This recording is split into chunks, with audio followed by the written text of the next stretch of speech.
deals on many of your go-to brands. So check it out in-store or online. Only at Lowe's, the new home for pros. U.S. only. Michael Devine, the Doctor of Truth. Does anyone have anything they'd like to confess? At AM 1400 KVFD. All right, our guest is Mayor Matt Bemrich, of course. And if you have a question or comment for the mayor, it's 955-1400. The mayor is kind of a busy guy today. How you doing there, Mayor? I'm good. Well, first of all, happy anniversary. You and Yeah. yourself had an anniversary, and you just had a birthday, so you're moving right along. I know. Here. September's a busy month for us, so I've got a whole bunch of family and friends that have birthdays, anniversaries. September is always a very hectic month with all that. Fun, though, right? Yeah, lots of fun. You have been described by high elected officials in Webster County, and probably the best known air personality in Webster County, as a fun hater. Yeah, yeah. Do you see yourself? You're not a fun hater. Oh no, I like fun. Definitely like fun. All right. Remember those pictures your family was over in Ireland? You were having fun. Oh yeah. I had a lot of fun in Ireland. Yeah. I do. I think you kind of tagged me the fun hater maybe a while I picked back. it up from Keith, but I'm the one. Well, that was over the driving those OHVs in town. Right. Yeah. Keith definitely. What did we ever do about that? I don't even remember. Not a thing. We never got permission. No. Okay. So you are a fun hater. No, that's technically not just me. I think there's probably a safe way to make that happen. I mean, at the end of the day, and I know you always like to use the in the interest of public safety nuke button. Oh God, where is it? On me every once in a while. But there probably is a safe way to allow OHVs to drive in town. I mean, they do it all over the place in western states, South Dakota, Wyoming, Montana. I've been in South Dakota and been in some small towns and just seen them all over the place. Sure. You'll see people at the grocery store in the thing. Mm-hmm. There is probably a safe way to do it. It's just a matter of, is there enough of a motivating factor for the council to tell staff to go figure out a way to do it? Is it a city decision, not a county decision? Well, it's a county's decision in their jurisdiction, which they allow it in their jurisdiction, right? Except on state highways. The city has its own jurisdiction and could allow it. They would just have to do some work to figure out how to do it. It's no different than deer hunting or an urban hunt. It's just a matter of motivation and then directing staff to go try to make something happen. Okay. Either to do it or not to do it. Well, Keith, who is a expert, he's not a fun hater. He is not definitely not a fun. I've hung out with Keith for many years. I actually went to school with his boys. Got to know Keith a lot better as I got older and involved in politics. But he is absolutely not a fun hater. Absolutely not. He's an expert on fun. He is an expert on fun. You'll meet very few people that will have as much fun and get more things accomplished than Keith. Boy, that is the truth, isn't it? I'll tell you that guy. He's always got something going. He's always, he and I used to buy these raffle things at one of the gun auction deals every year. And in one year, we won like 3 times. Did you really? Yeah. We won like 3 different guns. And we're like, what are we going to do with these guns? I think we sold them at an auction. Well, if I remember right. Yeah, that sounds about, he probably knew an auctioneer too. Yeah. Mm-hmm. What Keith wanted to do really was make sure that these 3-wheelers and off-road vehicles could come up South 22nd Street and patronize the bars and maybe even stimulate business down in that end of town, which sounded like a good idea. But you fun haters didn't think so, or what? No, I think there's a way to do it. I don't know exactly how to make it legal and how to keep the bad apple from wrecking it for the rest of the people that would do it the right way. There's always a bad That's apple. Always the thing. And, this is where you get tagged as a fun hater as in politics is we're always trying to write ordinances, rules, laws, no matter what level you're at, to avoid the one idiot. Yeah. Versus to empower the rest of the people to do something that they should have the right to do. We're always trying to figure out what to do about the one moron that just doesn't want to follow the rules. And no matter how we write it, is probably not going to follow them anyways. No, he's not going to do it. Yeah. No, he's not going to do it. I'm never going to really obey the rules. I just there's always that one person out there, and sometimes there's more than one. I'm just there's always going to be liquor involved. Reference. There's going to be liquor involved, of course, and sometimes, yeah. I mean, that definitely does. There's a lot of great ideas thought of over alcohol. Very few are implemented. That's a quote from a friend of mine. Good. Well, good. We've had a lot of amazing conversations and ideas come up while drinking alcohol. Very few of them have ever been implemented. I solved the world's problem several times while half drunk, but I see they're still with us. So nobody. So that didn't go anywhere. What about this goes back a few weeks. What did we ever decide to do about the deer problem in Fort Dodge? It's in staff's hands to do some work with the DNR so that we can get a count and all this stuff that they require in order to have an organized, recognized urban hunt, or not have one. But in order to make it, I think you were at that council meeting, for a lot of the council members, they wanted to know some data. To get that data, we have to engage the DNR to help collect it. They use a helicopter, fly over the community and do an urban count and all this stuff. So I think that's the first step. And then from there, the council can take that data and decide whether or not they think it's the right thing to do or not. I'd just like to mention once again, I have a 9-shot Mossberg pump in a pickup. So I probably shouldn't tell people that, because now your pickup's going to get broken into. And I would volunteer to drive through the neighborhoods yelling "Yeehaw!" and firing at deer randomly. But I'll tell you what, I went out the other morning, probably about 6:10, 6:15. I went around the corner to put garbage in the garbage can on the side of my garage, and there was 3 deer bedded down right in my backyard. Really? Right on 7th. They hopped up right when I came around the corner, and they looked at me. I opened the garbage can, put the garbage bag in there, closed the lid. They just kind of stared, and then I went towards my truck, got in it, and as I backed out and my headlights hit them, they had laid back down. So that's how tame they are. Well, we're just like, okay, is this guy approaching us, or what's he doing? Oh, he's getting rid of garbage that we can lay back down. We're getting to the time of the year, of course, where the combines are going to start scaring them out of the fields. Oh, definitely. That's already going on. Yeah. And they'll be on North 15th Street. I see. Oh, they're thick. I ride my bike on the trail, that goes under the bridge there on 15th by Gunderson's, and I see at least 1 or 2 deer almost every time I ride that trail. Yeah, I've literally had to stop to shoo it off the trail. Like, get off the trail. And the deer are the fun haters. They're wrecking my fun of riding down the trail. Yeah, they are, really. They've wrecked.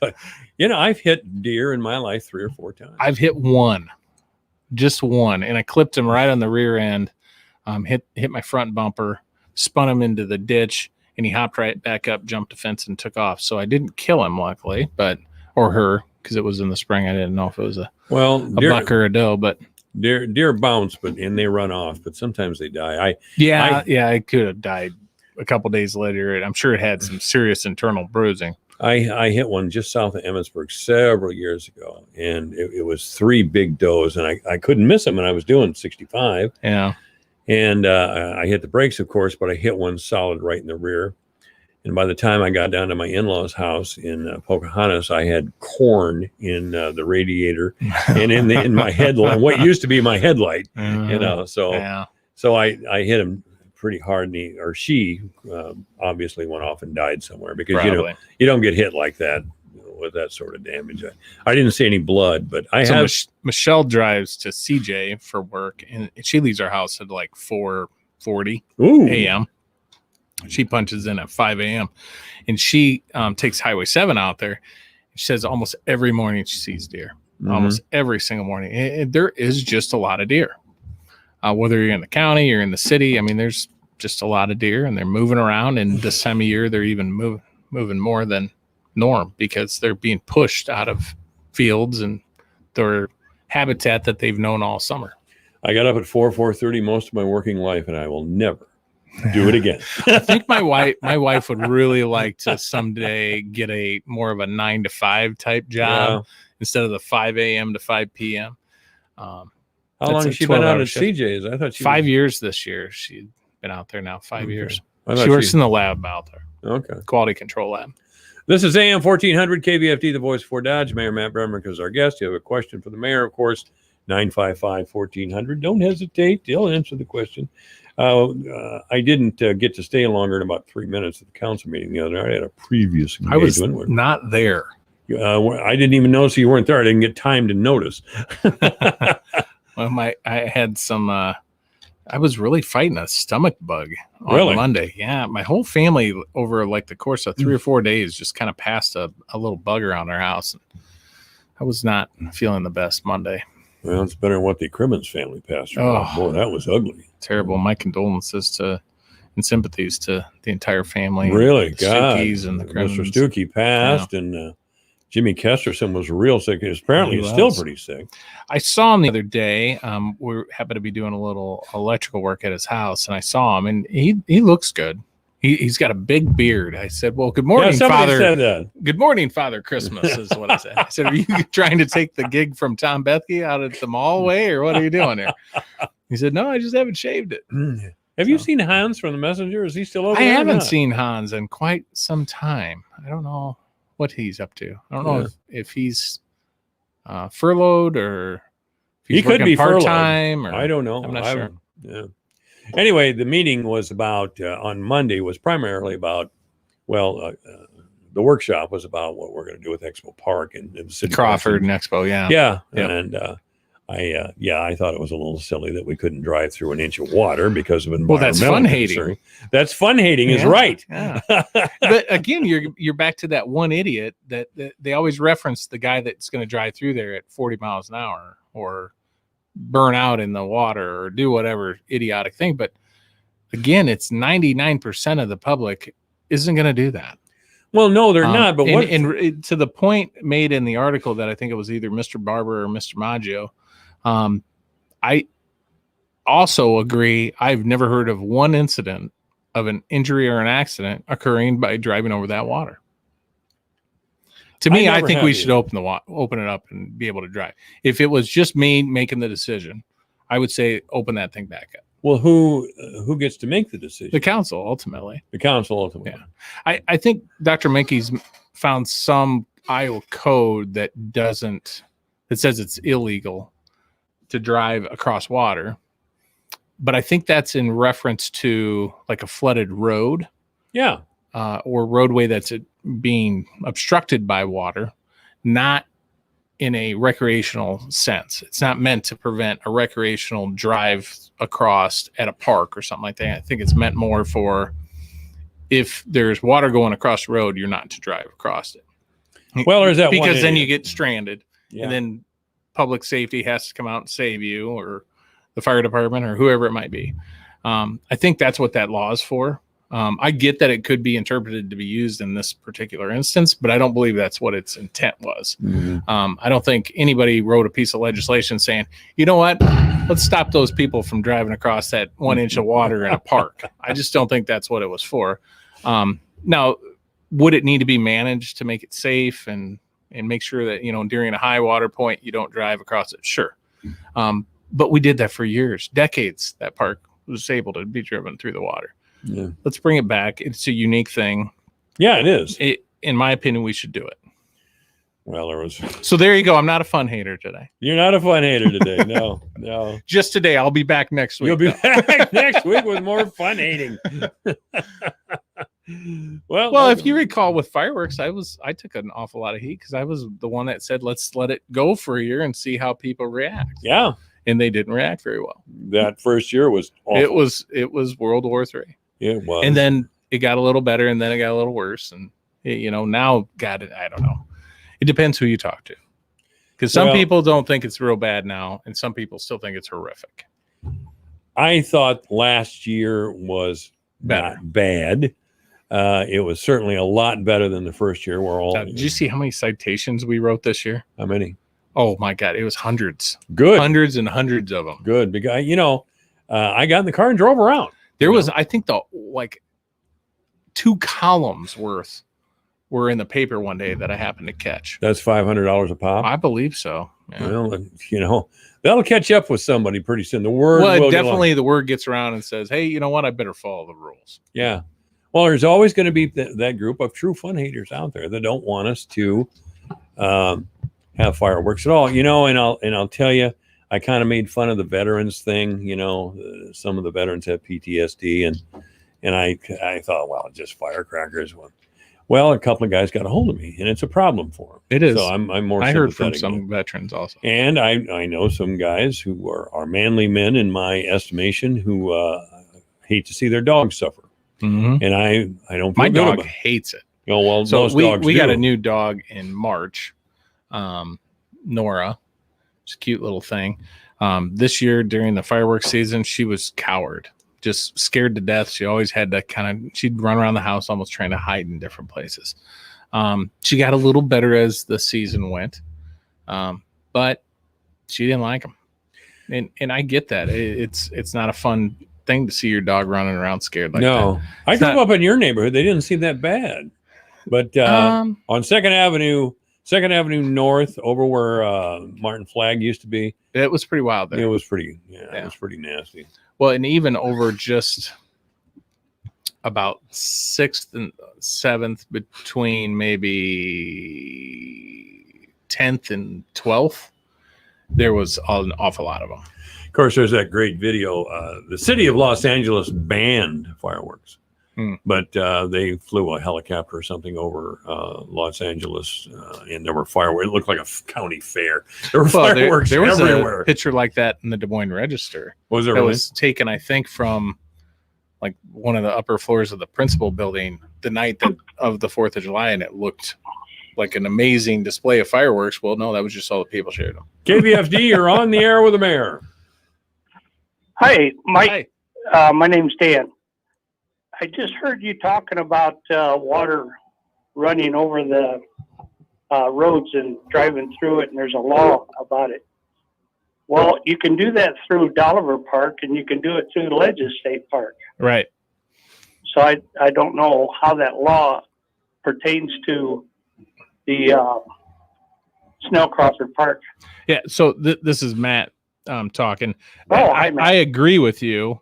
I think that law is intended for an obstructed roadway because of flooding, that you're not to drive through that water. I don't think it's meant, that piece of legislation or that law isn't meant to prevent the recreational driving across of water in like a park setting in an organized manner, like it is in Ledges or Dolliver. Right. I believe that law is intended to prevent people from driving through water that has crossed a normal driving roadway. I agree with you. Yeah. I didn't hear you mention that, so I thought I'd call in. Sure. Yeah. Sorry about that. I think we mentioned it. Maybe we got cut off on your radio or something. Hey, call anytime. That's okay. But I think that Crawford Park could use that drive across again. And I think people would enjoy it. And I know that there's going to be the idiot that might do something stupid down there. But, for the love of God, somewhere along the line here, we got to stop trying to design everything around the one idiot and understand that 99% of people are just want to have a fun thing to do. Wholeheartedly agree with that. All right, Dan. Hey, thanks for calling. Thank you. All right. This is AM 1400 KVFD. I just want to announce again that I'll have the St. Edmund football team or some of the guys in here tomorrow as they get ready for the probably the game of the year for them. They're taking on West Hancock. Yeah, it's odd we will returning state champion West Hancock. That's right. Yeah. It's odd we will have no football game at Dodger Stadium this week. I know, isn't that weird? I've never seen that before. I don't think I have either. All right, Matt Bemrich's been our guest. Thank you. Have a great weekend, everyone. This is AM 1400 KVFD. I'm Phil Gunderson. Gunderson's has a tradition of providing services unmatched in our community. Funeral, cremation, and pre-planning services with certified celebrants on staff, aftercare, video, and customized printed goods that are the standard. We offer live streaming options and community support with remembrance and educational programs. When it's time to look for a funeral home, look to Gunderson's. Gunderson Funeral Home and Cremation Services. Alpha Media, St. Louis Lambert International Airport, and Air Choice One want you to pack your bags because it's time to get away. To celebrate the last 6 years of serving the Fort Dodge community, Air Choice One, along with St. Louis Lambert International Airport, will offer the first of 3 travel packages to you. The first one is for the weekend of October 30th and includes travel for 4 on Air Choice 1 from Fort Dodge to St. Louis, where a special car service will take you and your 3 guests to Chalmette Winery Vineyards for a 2-night stay. You'll also receive 2 $100 gift certificates to use at Chalmette. On Sunday, November the 1st, your car service will pick you up from Chalmette and take you to the St. Louis airport for your trip back home on Air Choice 1. It's a prize package valued at $2,200. Register to win now through September 24th and get complete details at yourfortdodge.com. Then pack your bags because it's time to get away. From Air Choice 1, St. Louis Lambert, and this Alpha Media station.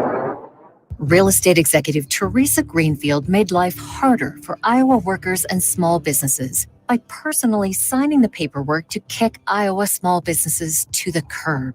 Now Greenfield is backed by Washington liberals like Massachusetts Senator Elizabeth Warren and New York Senator Kirsten Gillibrand, who are pushing the Green New Deal, the socialist plan that would cause Iowa electric bills to skyrocket and raise gas prices at the pump to $13 a gallon.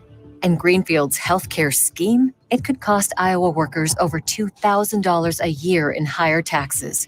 Teresa Greenfield, listening to Washington liberals who would drive up the cost of gas and electricity, raising our taxes, leaving Iowa workers and Iowa families behind. Say no to Teresa Greenfield. Senate Leadership Fund paid for and is responsible for the content of this advertising, not authorized by any candidate or candidates committee. www.senateleadershipfund.org.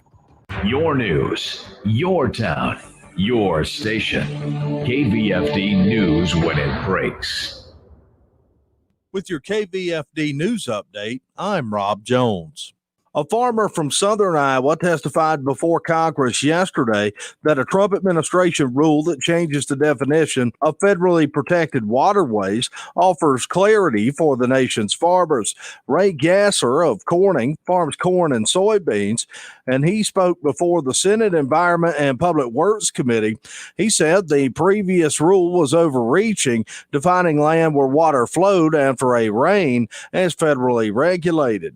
The EPA wrote a rule that threatened my farm with jaw-dropping penalties and even criminal prosecution for killing, spraying, or disturbing the water of the U.S. Back in the spring, President